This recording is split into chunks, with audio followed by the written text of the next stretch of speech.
এভাবে কাউকে ডিম ভুনা করে খাওয়ালে সে এই ডিম ভুনার রহস্যটা জানতে চাবে। হ্যালো এভরিওয়ান, আসসালামু আলাইকুম। কেমন আছেন আপনারা সবাই? আশা করি সবাই ভালো আছেন।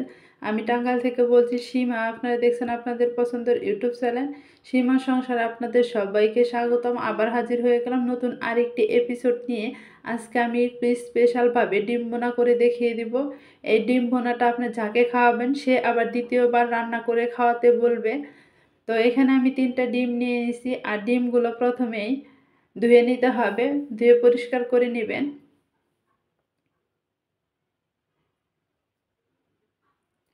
এখন এই ডিমগুলো আমি একটু মেখে নিব, সেজন্য একটা প্লেট নিয়ে নিলাম। প্লেটে নিয়ে নিচ্ছি পেঁয়াজ কুচি। এই পেঁয়াজটা যতটা পাতলা করা সম্ভব করে নেবেন। পাতলা করে একদম কুচি কুচি করে কেটে নেবেন। তবে পেঁয়াজগুলো আমি একদম পাতলা করে কেটে নিছি, আর সাথে দিয়ে দিচ্ছি কিছু কাঁচামরিচ।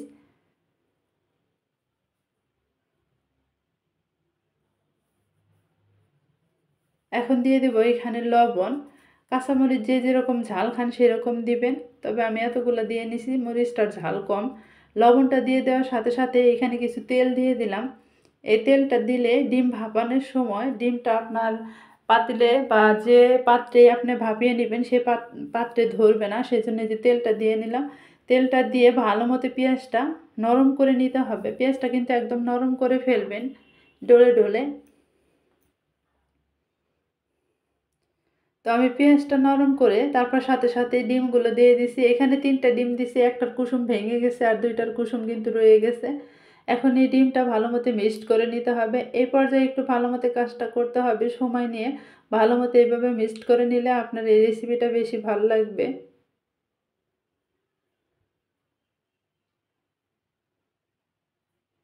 এই তো দেখেন আমার কিন্তু মাখানো হয়ে গেছে, আর কালারটা দেখেন এরকম আসছে। এখানে কিন্তু আর কোনো কিছু দেওয়ার প্রয়োজন নেই, জাস্ট একটু বাফিয়ে নিতে পারবেন। আর যত যাই লাগুক সব আমি রান্নাতে ইউজ করব, এখানে আর আমি কিচ্ছু দিব না। এখন এই সসপ্যানে আমি ডিমটা ভাপিয়ে নিব। সসপ্যানের চতুর্দিক দিয়ে একটু তেল দিয়ে মিক্সড করে নিলাম, আর এরকম করে তেল দিয়ে সাথে সাথে একটু সসপ্যানটা গরম করে নেবেন। গরম করে নিলে তারপর আপনার হবে না, ডিমটা লেগে ধরবে না। সসপ্যানটা গরম করে সাথে সাথে আমি কিন্তু ডিমটা ঢেলে দিছি। এখন এই ডিমটা আমি পানিতে ভাপিয়ে নিব। পানিতে ভাপানোর জন্য একটা পাত্রে পানি নিয়ে নিলাম, আর পানিটা গরম হয়ে আসলে তখন আমি এই ডিমটা দিয়ে দিছি। দিয়ে এরকম করে ঢাকনাটা দিতে হবে, আর পানিটা এরকম পর্যায়ে দিতে হবে যে সসপ্যানটা যেন সুন্দরভাবে বসে থাকে, এরকম করে দিতে হবে। আর যদি সসপ্যানটা ভাসে তাহলে কিন্তু ডিম একদিকে উঁচু হয়ে যাবে, আরেক দিকে নিচে হয়ে যাবে। আর এখন একটা ব্যাটার তৈরি করব। ব্যাটার তৈরি করার জন্য এখানে আমি 3 টেবিল চামচ পরিমাণ চাউলের গুঁড়ি নিয়ে নিছি, আর 1 টেবিল চামচ পরিমাণ ময়দা নিয়ে নিছি। আমি এই চামচ দিয়ে মেপে মেপে নিছি। আর আমি কীরকম করে নিছি দেখিয়ে দিই। এরকম করে নিছি 3 টেবিল চামচ পরিমাণ চাউলের গুঁড়ি, আর 1 টেবিল চামচ পরিমাণ ময়দা নিয়ে নিছি। এখানে আপনারা চাউলের গুঁড়ির পরিবর্তে কিন্তু কর্নফ্লাওয়ারও ব্যবহার করতে পারেন। আর সাথে নিয়ে নিচ্ছি লবণ, একটু মরিচের গুঁড়ি কালারের জন্য, আর সাথে কালারের জন্য একটু হলুদের গুঁড়ি নিয়ে নিলাম। এখন এইখানে পানি দিয়ে ব্যাটারটা রেডি করতে হবে, আর ব্যাটারটা কীরকম ঘনত্ব রাখতে হবে সেটা আমি দেখিয়ে দিব।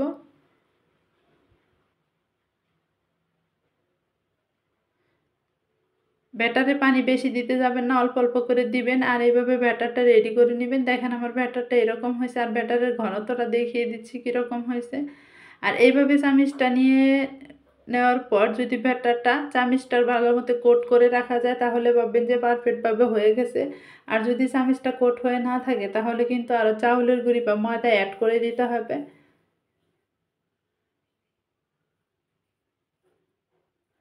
আপনাদের বোঝার সুবিধার্থে আর একটু দেখিয়ে দিব যে কিভাবে ঘনত্বটা বুঝতে পারবেন যে এই ঘনত্বটা আপনার পারফেক্টভাবে হয়ে হয়ে গেছে। এখন এইখানে চামিচের পিছনের সাইডে একটা দাগ টেনে নেবেন। দাগটা যদি সহজে না মুছে যায় তাহলে ভাববেন যে আপনার ব্যাটারটা ঠিকঠাক মতো হয়ে গেছে। আর যদি দাগটা তাড়াতাড়ি মুছে যায় তাহলে ভাববেন যে ব্যাটারটা আপনার পাতলা হয়েছে, আর একটু ময়দা বা চাউলের গুঁড়ি অ্যাড করে দিতে হবে। এখন এদিকে আমার ডিমের ভাপানোটাও শেষ হয়ে গেছে। আমি ডিমটা চুলা থেকে নামিয়ে নিব। দেখেন চুলা থেকে নামিয়ে নিছে, আর কত সুন্দর চতুর্দিকটা কিন্তু সেরে গেছে। এখন একটা চাকুর সাহায্যে তুলে নিব। আপনি যদি এইভাবে দেন তাহলে দেখবেন যে এই সসপ্যানে আর লেগে ধরবে না, সুন্দরভাবে উঠে যাবে। এখন ডিমটা একটা প্লেটে ঢেলে নিব।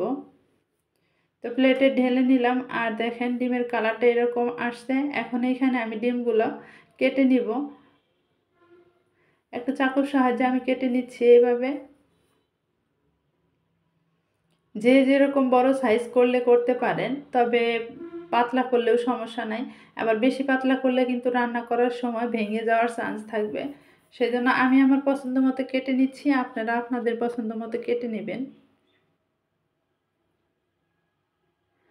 এই ডিমের রেসিপিটা কিন্তু খেতে ভীষণ মজা, গরম গরম ভাতের সাথে যে কেউ এরকম করে রান্না করে খেতে পারবেন।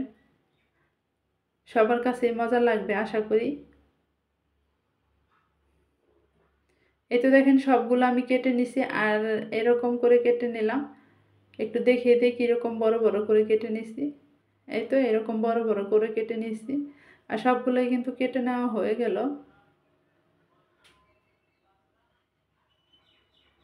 আর দেখেন কত সুন্দর এই যেভাবে আমি কেটে নিতে পারলাম, আর এই যেভাবেও কিন্তু উঠে গেছে। অবশ্যই কিন্তু সসপ্যানে তেল লাগিয়ে একটু গরম করে তারপর ডিমটা দেওয়ার চেষ্টা করবেন।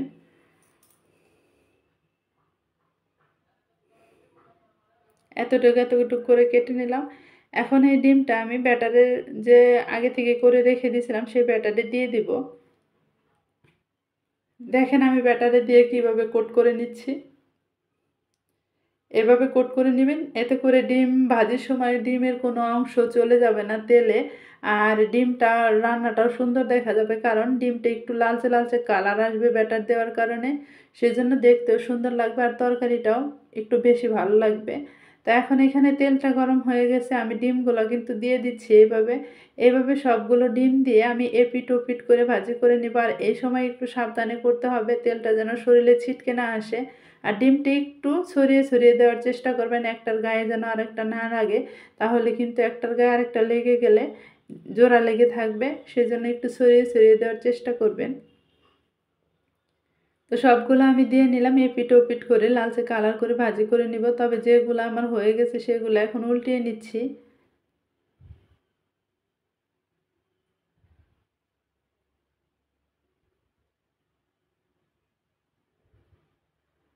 এভাবে উল্টিয়ে সবগুলো লালচে কালার করে ভাজি করে নিলাম, আর সবগুলো দেখেন উল্টিয়ে এরকম কালার আসছে।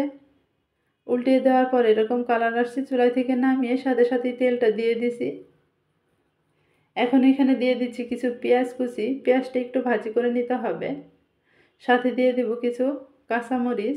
এখানে কিছু আস্ত কাঁচামরিচ দিছি, এগুলো আমি পরিবেশনের সময় ইউজ করব, সেজন্য একটু তেলে ভেজে উঠিয়ে নিব। দিয়ে দিচ্ছি একটা তেজপাতা, মাঝখানে আমি ছিঁড়ে নিছি। আর দিয়ে দিচ্ছি দুইটা এলাচ। এলাচটি একটু মুখটা ফাটিয়ে দিবেন, আর আমি ফাটিয়ে দিছি। এখন আমি কাঁচামরিচগুলো তুলে নিলাম, যেগুলো পরিবেশনে ইউজ করবে সেগুলো উঠিয়ে নিছি। আর সাথে দিয়ে দিচ্ছি কয়েকটা আলু কুচি করে কেটে নিয়েছিলাম, সে আলুগুলো দিয়ে দিচ্ছি। আপনারা চাইলে কিন্তু আলুটা স্কিপ করতে পারেন, আলুর পরিবর্তে পেঁয়াজটা দিতে পারেন। তবে পেঁয়াজ বেশি দিলে একটু মিষ্টি মিষ্টি লাগে, সেই জন্য আমি পেঁয়াজের পরিবর্তে কিছু আলু দিয়ে নিলাম।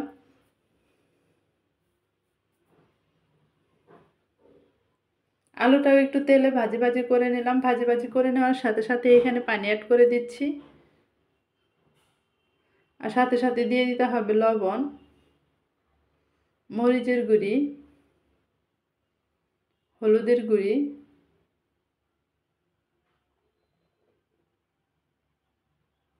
এক টেবিল চামচ পরিমাণ আদা রসুন জিরার পেস্ট,